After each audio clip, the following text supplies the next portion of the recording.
And hello again, and welcome to today's Sugardale Charge Chat. I'm Scott Zurilla. Glad you are with us, and it is a real pleasure to welcome in today Cavaliers Forward Dean Wade.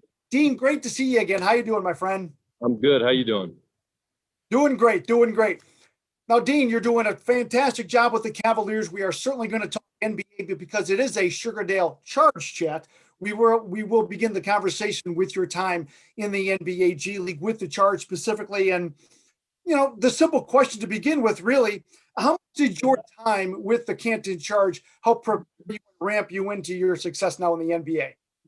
I think it prepared me like a ton. From last year, being on the two-way, being up and down all the time, and not getting playing time here with the Cavs. It just helped my confidence a ton. Just being down there playing against pros, then every day, every game day was a challenge. There's so many good players in the G League that you got to bring it every night, and that's one of the major things that I learned about being a professional is every game you have to bring it. And being with the Charge was fun. I mean, I had an amazing experience. I had the bonds I've made with my teammates. Still talk to those guys all the time. Coaching staff, they're awesome, man. So I do miss them. I miss everybody down there, and it's it really did build up to what it is today. So. Now, you certainly would be at the NBA level today with the Cavaliers or someplace else, but how would you say that your time in the G League helped you maybe expedite the process and maybe get into the NBA a little bit quicker? I think that being able to go out in front of other GMs, other teams, and just showing what you can do on a night-to-night basis, that was the biggest thing was consistency through whatever games you play. And so especially in the G League, we're playing the same, every NBA team that had a G League team, playing in front of their front office, people like that, word spreads quick through the NBA. And so, every day, every game was kind of like a job interview, as Levi would say. And so, that's what we talked about, just every day, bringing it every game. People, you always got eyes on you. So just being consistent, trying to be as consistent as possible through the whole G League experience. And I think that's really, especially at the end of the season, being more consistent and playing even keeled through, multiple games, multiple days, stuff like that, just being the same person every game. I think that's really jolted me forward, sped up my process. You mentioned consistency a number of times there. Would you say maybe that was the biggest benefit of your time in Canton, being able to play consistently when you were in Canton as opposed to the on and off with the Cavaliers? Yeah, absolutely. Absolutely. You go down to Canton and you know exactly what role you're going to be when you start, and you're going to be playing, 20, 30 minutes, anywhere between there, as long as you don't foul out or something crazy like that, which sometimes happens. But, just having those consistent minutes and, your teammates know, coaching staff knows, you just got to go out and be aggressive in your minutes and attack everything. You can make mistakes, but as long as you're being aggressive in those minutes, mistakes will take care of themselves. You mentioned a moment ago about the going back and forth from Canton to Cleveland. I'm sure that was pretty frustrating for you at times, but that in and of itself, how did that help in your development?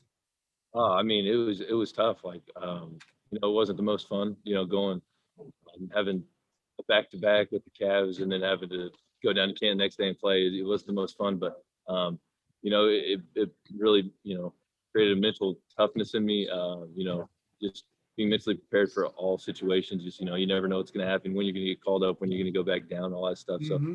So just being mentally prepared to just go out and do whatever needs to be done, done with the Cavs. And you might play, 5-10 minutes, maybe max. And they just want you to go out there, play hard, rebound, do the small things. Then you go down to Canton and you got, your 20, 25 minutes of go down and be aggressive. Every time you touch it, just be aggressive. So, just being mentally prepared and different. It's definitely different styles of basketball. And so, it taught me just being, mentally prepared for everything. Just be on your toes, always have a bag packed and ready to go. Now, at the same time, how much did it help that the systems were the same, the coaches were back and forth as well? There was that continuity. How much did that help? Oh, it helped so much, just being running the same plays, same actions, and then our defensive principles being the same. It really translated, great.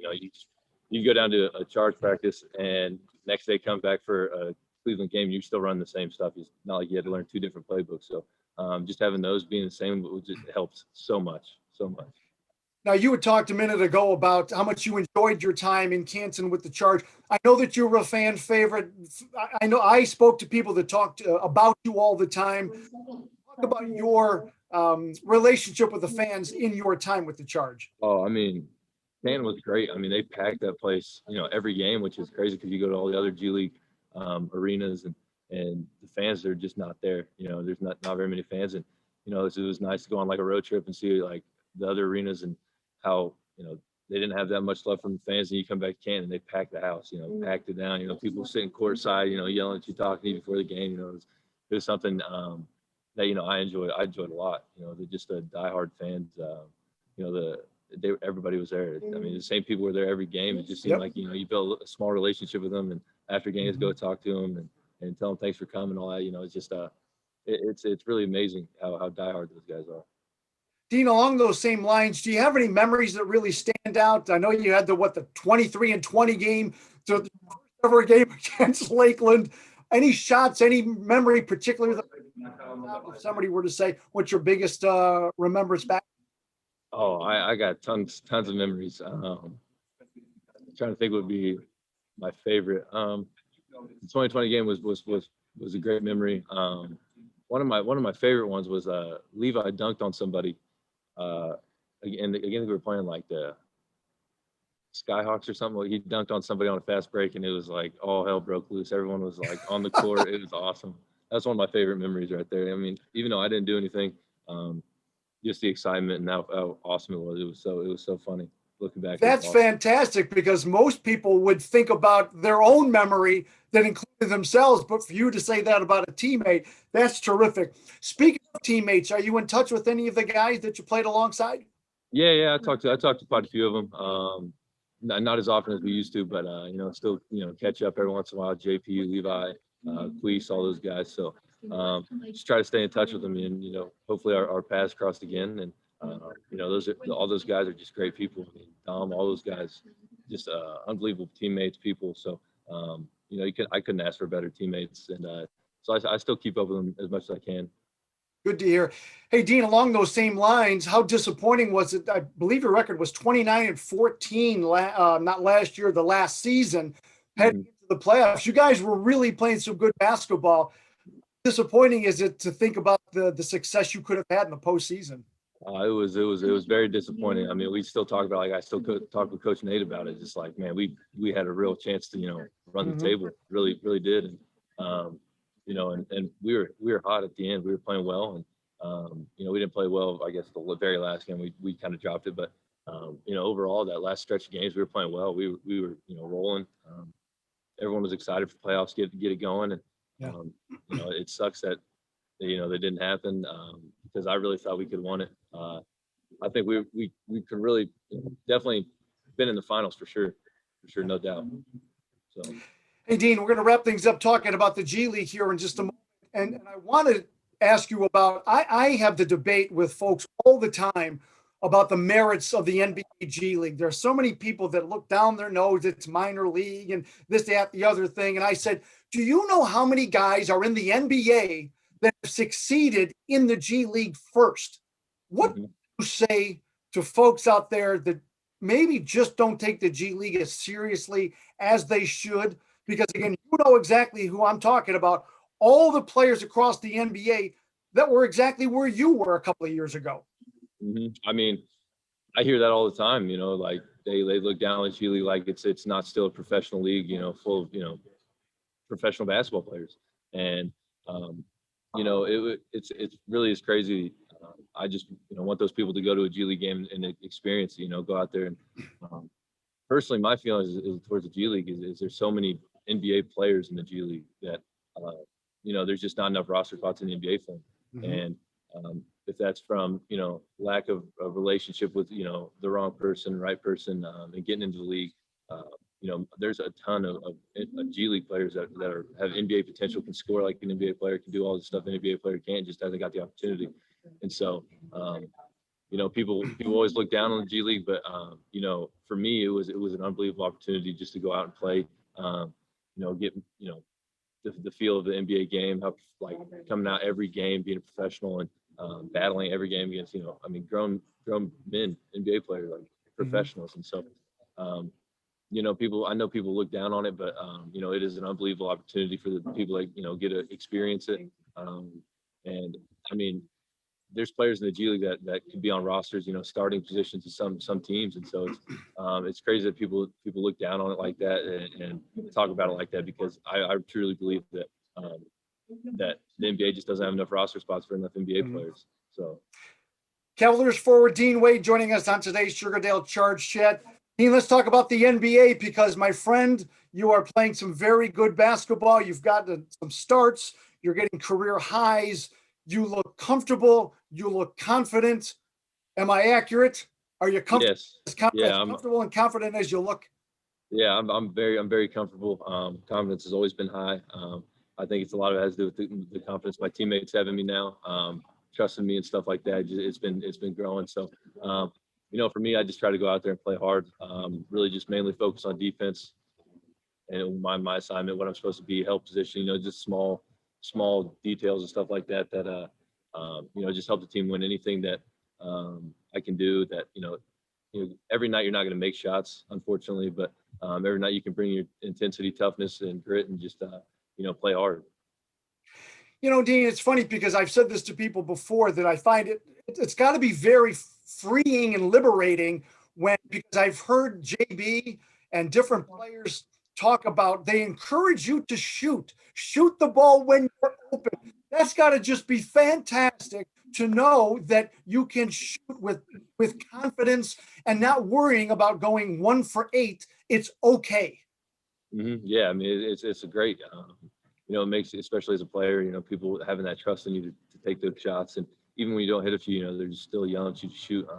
It's that confidence and that they have in you that, you know, it helps you just play free and not worry about anything, making mistakes, anything like that. Just go out there and play to win.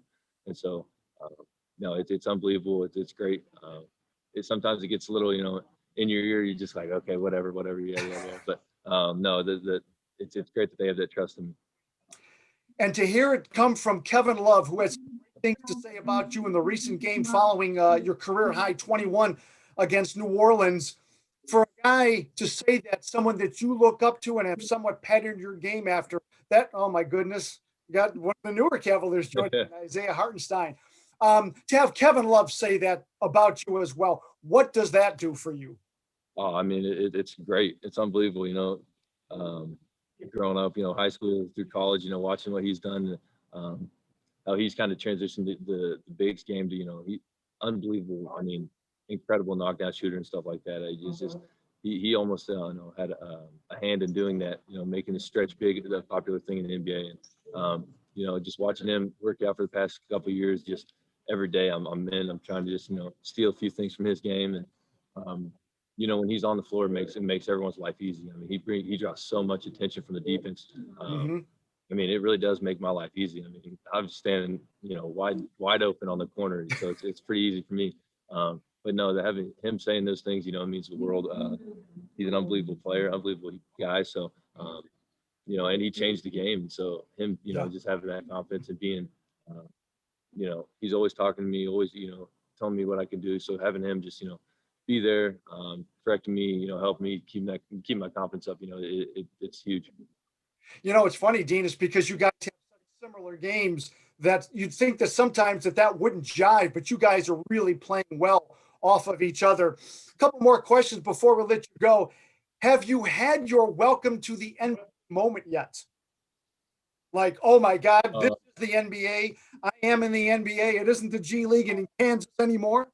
Yeah, one of mine actually happened last year at a practice guarding Kevin Love, and they were down 2, and there was like 3 seconds left, and they were outside out of bounds, and I was guarding K Love, and he kind of like nudged me a little bit and came off a screen, and I got cracked by the screen, and he hit it in one little scrimmage, and I was just like, wow, like, of course, who would have guessed? But then, you know, my opposing team welcomed the NBA thing. Probably be Julius Randle last year. I got in, and first possession they went straight to the block, and I was guarding them, and I was like, of course, like, who wouldn't do that? You know what I'm saying? So that was probably my welcome to the league moment. How about on the flip side, have you had your I belong in the NBA moment? Mm, I've always believed. I belong. I'm good enough. I can do this type thing.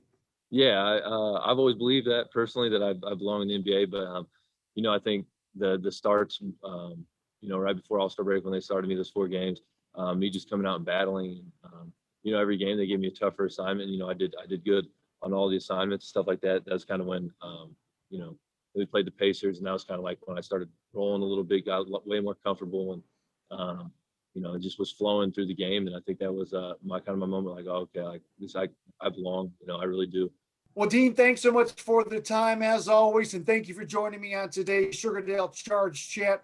And for those of us with the Charge, you hold a very special place with us, because while we really want everyone to succeed with the Cavaliers, considering you got your start with the Charge, makes you feel like you're one of us. So again, congratulations for everything and all the best moving forward. Thanks again for the time.